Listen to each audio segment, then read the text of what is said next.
নমস্কার, আপনাদের সকলকে আমার চ্যানেলে স্বাগত। আজকে আপার প্রাইমারি সংক্রান্ত যে কলকাতা হাইকোর্টে শুনানি ছিল, তো সেই শুনানিতে যে সমস্ত ফিডব্যাকগুলো এসেছে কোর্টের পক্ষ থেকে, সেগুলো আমি একটা ভিডিওর মাধ্যমে আপনাদের এর আগে শেয়ার করেছি।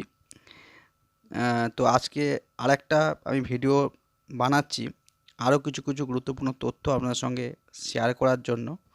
আপনারা অনেকেই এই ব্যাপারে আমাকে কোশ্চেনিং করেছেন যে এই ব্যাপারটা কী বলতে চেয়েছে কমিশন, একটু আমাকে বলার জন্য।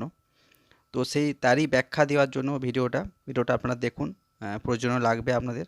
অনেকেরই বিষয়টা জানা আছে, অনেকের হয়তো বিষয়টা জানা নেই।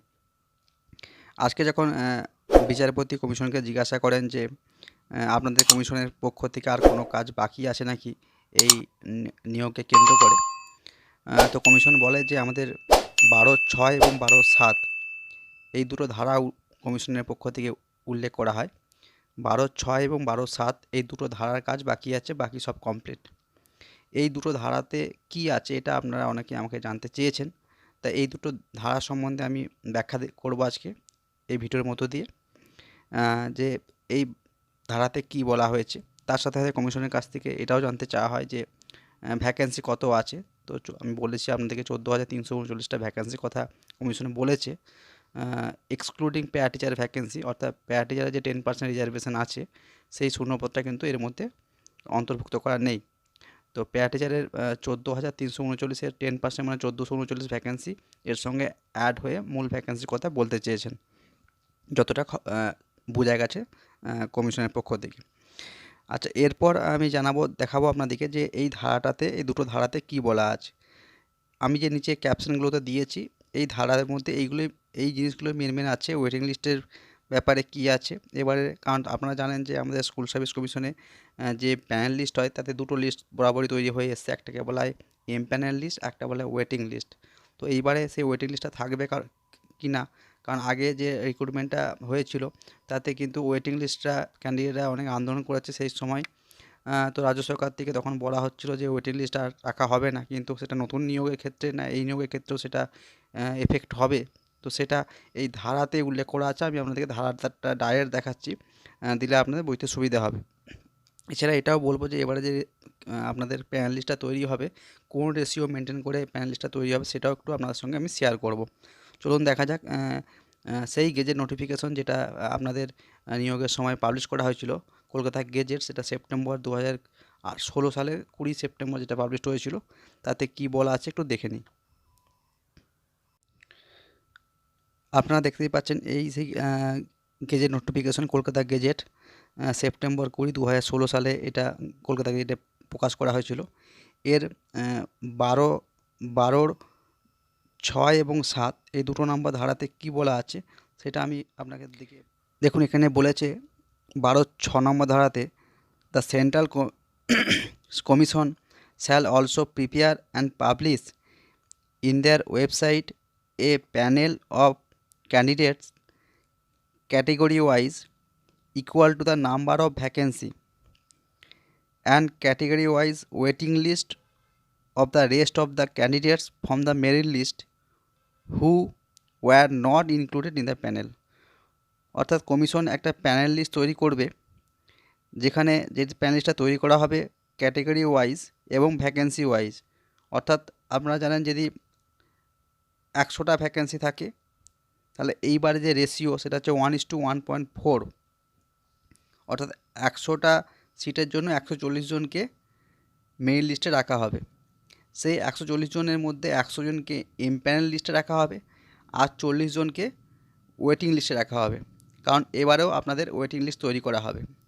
এম প্যানেলে কোনো ক্যান্ডিডেট যদি স্কুল না নেয় তখন ওয়েটিং লিস্ট থেকে সেকেন্ড কাউন্সেলিংয়ের মাধ্যমে বা থার্ড কাউন্সেলিংয়ের মাধ্যমে বা পরবর্তী যে কাউন্সেলিংগুলো হবে টাইম টু টাইম তাদেরকে নিয়োগ করা হয়। তো এইবারেও সেরকমই বলা হয়েছে। তার সাথে সাথে ক্যাটেগরি ওয়াইজও লিস্ট তৈরি করা হয়। ক্যাটেগরি ওয়াইজ মানে ধরুন জেনারেল কাস্টে 100টা সিটের মধ্যে জেনারেল কাস্টে হয়তো সিট আছে 50টা, ওবিসি হয়তো আছে 20টা, এসসি আছে 20টা। তো এইভাবে 100টা সিটকে এইভাবে ডিস্ট্রিবিউশন করা হয়েছে। তাহলে 50টা জেনারেলের তার 1:1.4 করতে হলে আপনাদের কতগুলো সিট হচ্ছে আমরা একটু হিসাব করে দেখে নিলে আমরা বুঝতে পারবো। অর্থাৎ তাহলে 70 জনকে জেনারেল কাস্টে হিসাবে 70 জনের নাম লিস্টে থাকবে, তার মধ্যে 50 জন এমপ্যানেল থাকবে, 20 জন ওয়েটিং লিস্টে থাকবে। এইভাবে এসসি এসটি ওবিসিদেরও সেরকমভাবে ক্যাটেগরি মেনটেন করা হবে। এছাড়া বলছে দেখুন যে এখানে বলেছে যে ওয়েটিং লিস্টটা তৈরি করা হবে, তারা কিন্তু প্যানেলের মধ্যে ইনক্লুডেড নয়, তারা ওয়েটিং লিস্ট হিসাবে থাকবে, তাদের একটা আলাদা লিস্ট হিসাবে তাদের নামটা প্রকাশ করা হবে। ওই মেন প্যানেলে যদি কেউ অ্যাবসেন্ট থাকে বা স্কুল রিফিউজ করে তখনই ওয়েটিং লিস্ট থেকে নেওয়া হবে। আচ্ছা, তারপরে বলছে দেখুন এর সাথে সাথে এখানে বলছে দেখুন যে the central commission shall prepare region wise list of the candidate. অর্থাৎ আপনারা জানেন যে আমাদের স্কুল সার্ভিস কমিশনে 5টা রিজিয়ন আছে, eastern, western, northern, southern, south eastern. এই 5টা রিজন ওয়াইজ কীরকম ভ্যাকেন্সি আছে সাবজেক্ট ওয়াইজ সেটাও কমিশনের কাছে আছে। সেই region wise, subject wise, category wise ratio maintain করেও লিস্ট তৈরি করবে। এইভাবেই করা হয়ে থাকে। তারপরে বলছে দেখুন provided further if more than one candidate obtain the same aggregate total marks, the merit position of the candidate shall be determined according to their date of birth। যদি দুজন ক্যান্ডিডেটের টোটাল মার্কস এক হয়ে যায়, মেরিট লিস্ট যখন তৈরি করবে সেক্ষেত্রে বলা হচ্ছে, সেক্ষেত্রে কিন্তু তাদের ডেট অফ বার্থটা দেখা হবে। সিনিয়রিটি অনুযায়ী একই টোটাল মার্কস পেলেও যে সিনিয়র বেশি সে কিন্তু তার প্যানেল নামটা আগে থাকবে। দ্বিতীয় বলা আছে যদি candidate will either date of birth shall be prepared and if the aggregate and the date of birth shall also be same, the candidate obtaining higher academic score shall be preferred। যদি তাদের দুজনের total number marks এবং date of birth দুটোই same হয়ে যায় তখন তাদের দুজনের মধ্যে অ্যাকাডেমিকে কে এগিয়ে আছে সেটা দেখা হবে। অ্যাকাডেমিকে মানে মাধ্যমিক, উচ্চ মাধ্যমিক, গ্র্যাজুয়েশনের যে মার্কস তাতে সেটা তখন দেখা হবে যে অ্যাকাডেমিকে কে এগিয়ে আছে, সেক্ষেত্রে তাকে আগে করা হবে যার অ্যাকাডেমিকটা বেশি থাকবে। এবার অ্যাকাডেমিকেও যদি সেম হয় তখন কি করা হবে, তখন বলা হচ্ছে the candidate obtaining higher weightage in the TET shall be preferred. তখন টেটে কে বেশি পেয়েছে সেটা দেখা হবে, দুজনের মধ্যে টেটে নাম্বার কে বেশি পেয়েছে সেটা দেখা হবে। তাহলে এইভাবে প্যানেল লিস্টটা তৈরি করা হবে। প্যানেল তৈরি করার ক্ষেত্রে এই বিষয়গুলোকে নজর রেখে করা হবে, কারণ এটা হয় কারণ ফ্র্যাকশন একই নাম্বারে অনেকজন ক্যান্ডিডেট থাকে, তো সেক্ষেত্রে একই নাম্বারে তো প্রত্যেকে র্যাঙ্ক একটাই দিতে হবে। তো সেক্ষেত্রে কী হয়, এই বিষয়গুলোকে দেখে কারো র্যাঙ্ক আগে হয়, কারো র্যাঙ্ক পরে হয়, একই নাম্বার পাওয়া সত্ত্বেও। এটা হয়ে গেল 6 নম্বর প্যারা। 7 নম্বর প্যারাটা কী বাকি আছে বলছে দেখুন the central commission shall publish such panel and waiting list of the candidate in the website of the commission as well as the office of the concern regional commissions.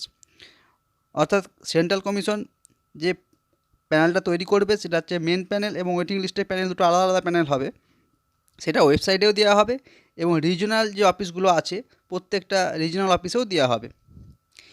A copy of the same will be submitted to the school education department. তার একটা copy school education ডিপার্টমেন্টকেও দেওয়া হবে and directorate of school education department for information. Directorate of school education ডিপার্টমেন্টকে অর্থাৎ শিক্ষা দপ্তরকেও তার একটা কপি ফরওয়ার্ড করা হবে। এটা 7 নম্বর প্যারায় বলা হয়েছে। তাহলে এই বিষয়টা আপনাদের ক্লিয়ার হলো যে এবারে কীভাবে রেশিও মেনটেন করা হবে, কীভাবে ওয়েটিং লিস্ট তৈরি করা হবে, কীভাবে মেন প্যানেল লিস্ট তৈরি করা হবে, 6 নম্বর এবং 7 নম্বর ধারায় কী বলা আছে, পুরো ব্যাপারটা ক্লিয়ার হলো। ব্যাস এতটুকুই আজকে আপনাদের সঙ্গে শেয়ার করার ছিল। ভিডিওটা ভালো লেগে থাকলে অবশ্যই আপনারা কমেন্ট করতে পারেন, লাইক করতে পারেন, কিছু জানার থাকলে অবশ্যই আমাকে কমেন্ট সেকশনে জানাতে পারেন। যথাসম্ভব চেষ্টা করব আপনাদের সেই সমস্যার সমাধান করার জন্য। আপনাদের সকলকে ধন্যবাদ। Thank you.